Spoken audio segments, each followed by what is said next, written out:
All right, man, we're going to dive into this top of the morning report, man. It's a real good one, in honor of Throwback Thursday. So let's dive into it. Sammy, take it away. The top of the morning report is brought to you by Vanta Coffee, the official slurpage of the I Feel Good Morning Show. If you're trying to wake up the right way, go to vantacoffee.com. Use promo code KWIL15 at checkout and get 15% off. Don't say we never put you on. You win that 15%. $15 off. You know what I'm saying? Don't say that we ain't put you on. It's still hot. It's still good. Yes, sir. That Vanta Coffee. You know what I'm saying? All right. So it's Throwback Thursday. So instead of just going back and, talk, and just playing old songs and talking about old stuff, I want to go back and look at some old school moves artists were making before social media, before streaming, before Patreon, before technology, we got now, because a lot of those principles they were using back then still work today. You know what I'm saying? So Samantha, let's educate the people, you feel me? So go give me these one at a time, and I'm going to tell the artists how they can apply them. You know what I'm saying? So this is how we going to do it. So, Sammy, it's all yours. Let's get it popping. Number 1. Prince built direct relationships with fans before memberships and Patreon existed. That's right. And this is exactly why I keep talking to y'all about the Wonder Rooms. Because Prince understood way back then that having a direct connection to your supporters was powerful. Today, everybody wants followers, but Instagram followers belong to Instagram. TikTok followers belong to TikTok. You know what I'm saying? And if one of those platforms decide tomorrow that your reach is going to get cut in half, there ain't much you can do about it. You know what I'm saying? They switch up their algorithms all the time. So what you really want is to turn those followers into people who are directly connected to you through membership, email list, subscribers, your own platform. So your Wonder Room can become your modern day fan club where people can buy your music, find your exclusive playlist, validate you, follow your links, and keep up with what you're doing without having to depend completely on an algorithm. Because with the Wonder Room, ain't no algorithm. So, that's number 1. Utilize your Wonder Room and utilize it like how they used to do back in the day, like for the fan club. You know what I'm saying? All right, Samantha, let's keep going. Number 2. Michael Jackson treated music videos like events, not uploads. Yes. We got to get back to making releases feel important. Because y'all see how the attention span of people are. It go by quick. Michael Jackson wasn't just putting the video out and hoping somebody noticed it. He put it out and let it be cut through the mud and just assume that, since I'm great, it's going to just cut through. Nah. People knew that the video was coming and they were waiting for it. Obviously, you may not have that Michael Jackson budget, or MTV shutting the whole channel down for your premiere. Michael had president freaking privileges. When Black and White dropped, literally every station cut off. All right, we now interrupt this broadcast. Hold on, you got to cut the music off of that. So now we interrupt this broadcast to showcase the world premiere of Michael Jackson's brand new video, Black and White. Check it out. They played the video, and right after it, now back to your regular scheduled program. And they played the music. So you may not have that type of access. You feel me? Because Michael is just something different. But you can still create that feeling around your release. Start talking about the video before it drops. Show some behind the scene clips. Let people see parts of the process. Do a countdown. Have a premiere. Go live around it. Then keep, creating content after the video come out. You know what I'm saying? Stop making all that effort to shoot a video. You know what I'm saying? And then post one link Friday and then move on Monday to the next thing. You know what I'm saying? We gotta really make these things feel like events. You know what I'm saying? So that's number 2. Bro, facts. That's how Mike did it. You know what I'm saying? All right, Sammy, keep going. Number 3. 50 Cent. Lil Wayne in the mixtape era used free music to sell the bigger brand. Man, come on. Bro, this is why I don't automatically look at free content like you're giving something away for nothing. You know what I'm saying? During the mixtape era, artists were giving away entire projects because the music was bringing people into the bigger brand. Like all of, Lil Wayne mixtapes, you know what they did. Like the Carter was the album, but the mixtapes, that's where that cult following came from with Lil Wayne for the most part. Same with 50, same with a lot of them.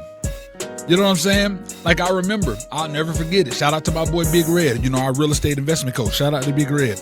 I was in the car with him. I want to say EDMC was with me and somebody else. And they was talking about their favorite rappers. And they was like, one of them said Joe Budden, the other one said Cassidy. Like some of the greatest. And I'm like, Joe Budden and Cassidy? You talking about the girl I want to go into my hotel, dude? You talking about him? You talking about pump it up? You talking about him? Best rappers? Y'all bugging? And they looked at me like I was crazy. Red wanted to hit me with a 2-piece and a biscuit. You feel me? And they put on the mixtapes.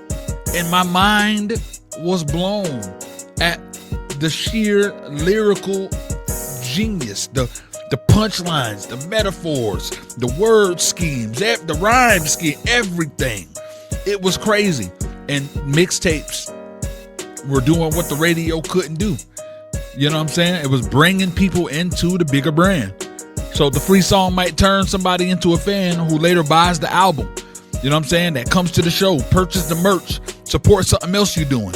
So if you're giving something away, make sure it leads somewhere.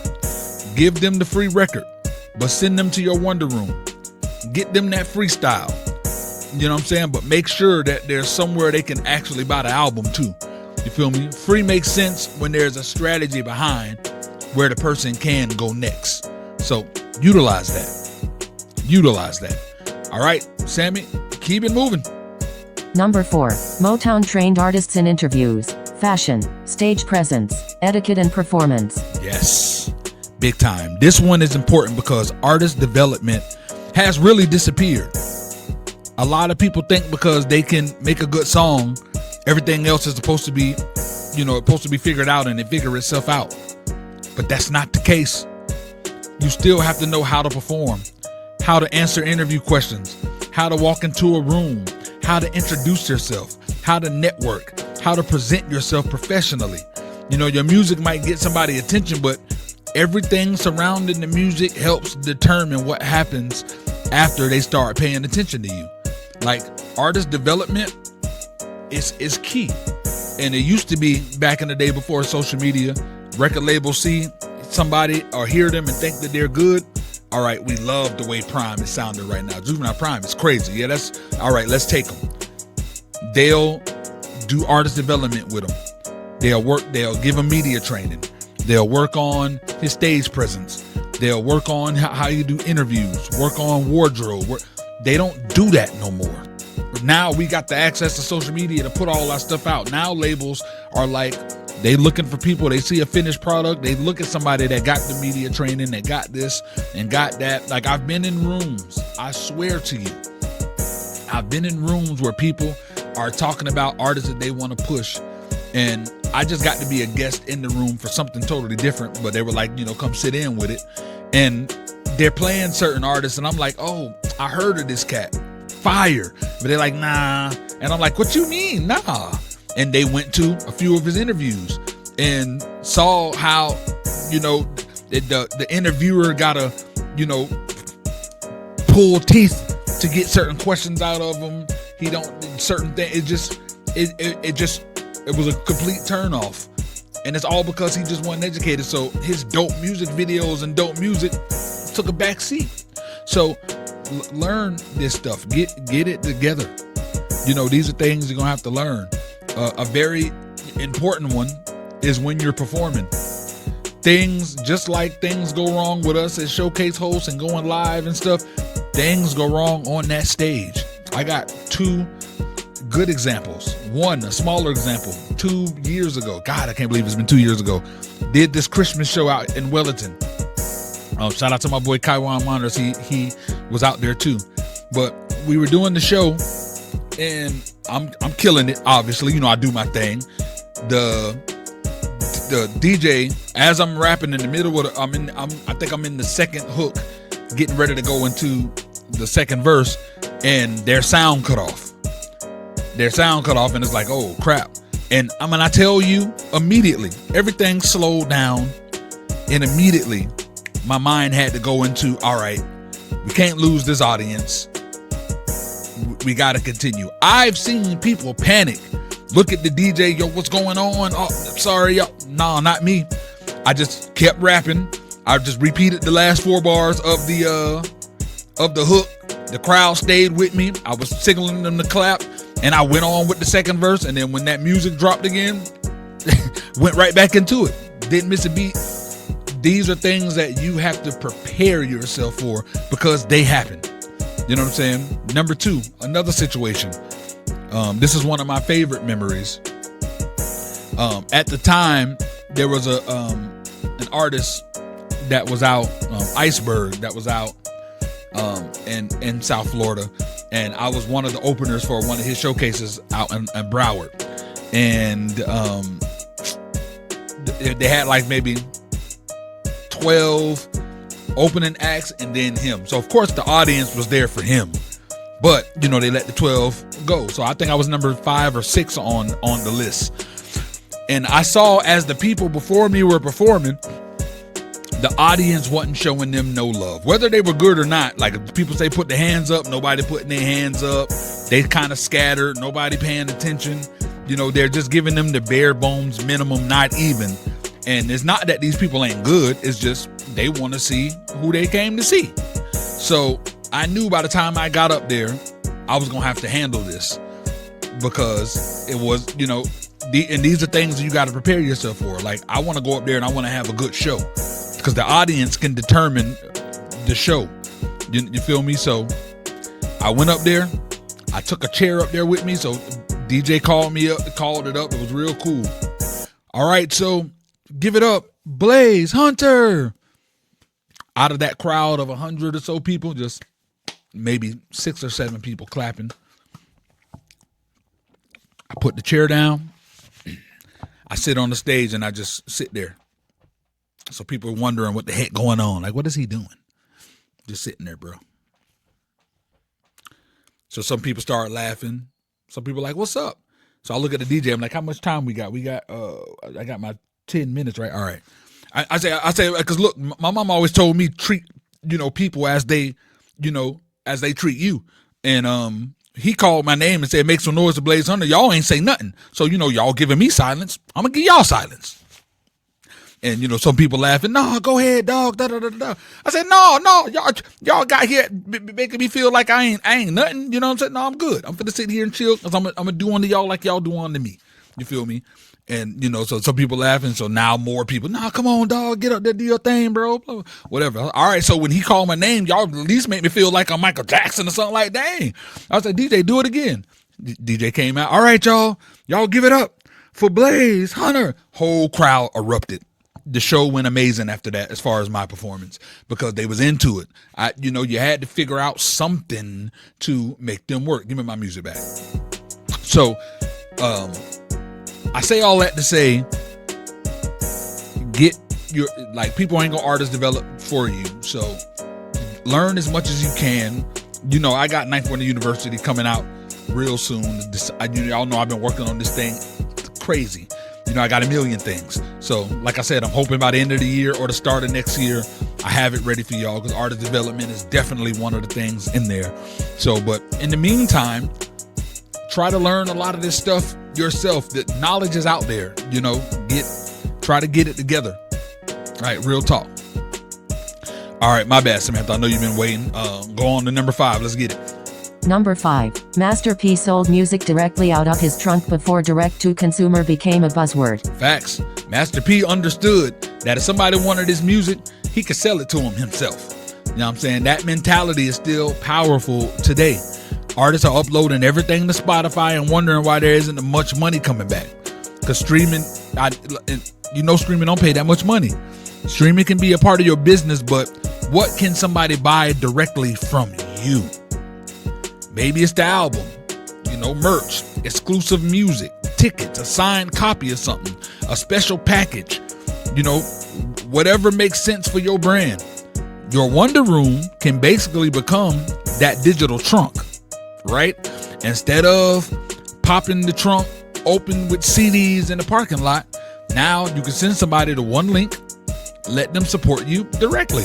You feel me? So use that same mentality. Don't just feel like you dropped it on Spotify, now the whole world gonna see it. Millions of people drop music on Spotify every single day. So know that. All right, number 6. Wu-Tang built an ecosystem where individual members could grow without weakening the larger brand. That's right. Wu-Tang, they built the ecosystem, where each individual member could grow without weakening the larger brand. This might be one of the biggest lessons independent artists need, because everybody around us, everybody around you does not have to be your competition. Method Man can have his own career. Ghostface could have his own career. Raekwon could have his own thing. And all of those individuals, they still win. You feel me? It still brought attention back to Wu-Tang. That is ecosystem thinking.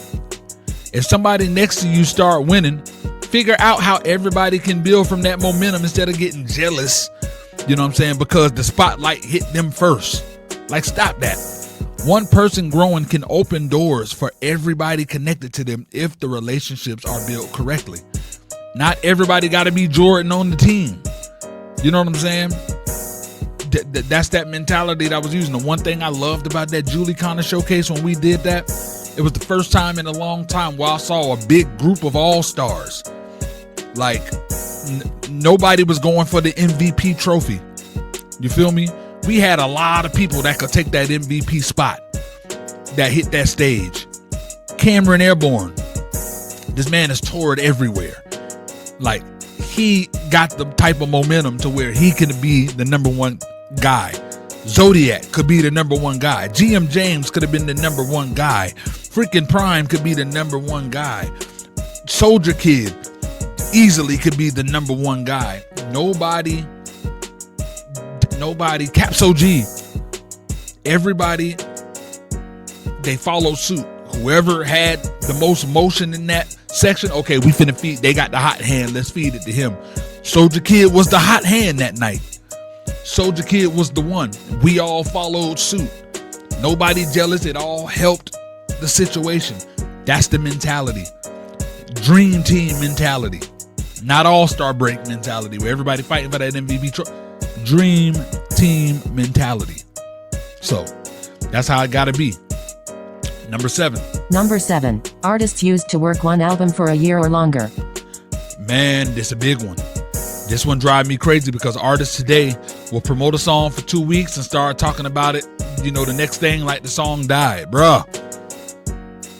The audience probably barely heard the song yet. You know what I'm saying? Like, come on.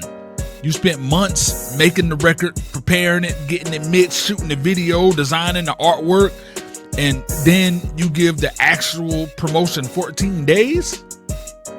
Keep working the music. Keep squeezing the damn orange until ain't no juice left. Come on, man. Like, find another angle. Perform it somewhere. Tell the story behind it. Make clips from the lyrics. Do another version of the song. Do interviews around it. Push it to new audiences. Just because you are tired of hearing the song don't mean everybody else has even discovered the song. This is something that y'all got to think about as well. Quit just moving on to the next thing. You know what I'm saying? It kills me when a project is being prepared for, they drop it, and then they move on to the next thing. Now it's irrelevant. No. Quit moving like that. Number 8. Number 8. Street teams existed way before social media. Yes, sir. Street teams, bro. And the street team idea still works. It just look different now. Your strongest supporters can absolutely help promote you. But stop giving them vague instructions like, yo, everybody share my music. Give people something specific to do. Give them the graphic, the clip, and the link. Tell them what you promoting and what would actually help you. Maybe 5 of your supporters post the video today. Maybe 5 more of them send the song to people tomorrow. When people know exactly how to help you, there's a much better chance they actually do it. So utilize your street team properly. Number 9. Number 9. Old school artists used collaborations to trade audiences before algorithms existed. And this one right here, this is another big one. The same strategy still works perfectly because, hold on, let me take a sip of this.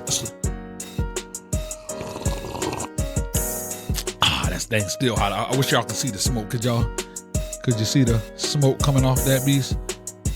No, you can't. I thought you could. Thought you might be able to.